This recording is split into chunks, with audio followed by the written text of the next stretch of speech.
மணல் கொள்ளையை தடுக்க முயற்சித்த அரசு ஊழியர்களும் சமூக ஆர்வலர்களும் உயிரிழக்கும் சம்பவம் தமிழகத்தில் தொடர்கதையாகி வருகிறது. இது பற்றி அலசுகிறது இந்த செய்தி தொகுப்பு. மணல் கொள்ளையை தடுக்க நடவடிக்கை எடுக்கும் அரசு அதிகாரிகளையும் அதை வெளிச்சம் போட்டு காட்ட முயலும் தன்னார்வலர்களையும் மணல் மாஃபியாக்கள் தாக்குவதும் கொலை செய்வதும் தமிழகத்தில் வாடிக்கையான ஒன்றாகிவிட்டது. 2003ஆம் ஆண்டு ஏப்ரல் மாதம் 20ஆம் தேதி காஞ்சிபுரம் அருகே பாலாற்றில் மணல் திருடிய கும்பலை தடுத்த வருவாய் ஆய்வாளர் சண்முக சுந்தரம் லாரி ஏற்றி கொலை செய்யப்பட்டார். 2006ஆம் ஆண்டு ஜூன் மாதம் பொன்னேரி பெரியபாளையம் அருகே ஆரணி ஆற்றுப்படுகையில் மணல் கடத்தலை தடுக்க முயன்ற தலைமை காவலர் அண்ணாமலை லாரி ஏற்றி கொலை செய்யப்பட்டார்.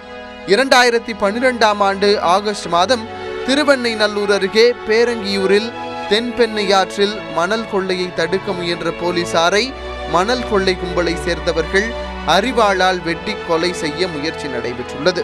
2013ஆம் ஆண்டு மே மாதம் ஆம்பூர் அருகே மணல் கொள்ளையை தடுக்க முயன்ற கிராம நிர்வாக அதிகாரி கோவிந்தசாமியை டிராக்டர் ஏற்றி கொள்ள முயற்சி நடந்துள்ளது. 2006ஆம் ஆண்டில் மணல் கடத்துவோர் மீது குண்டர் சட்டம் பாயும் என அறிவிக்கப்பட்டது.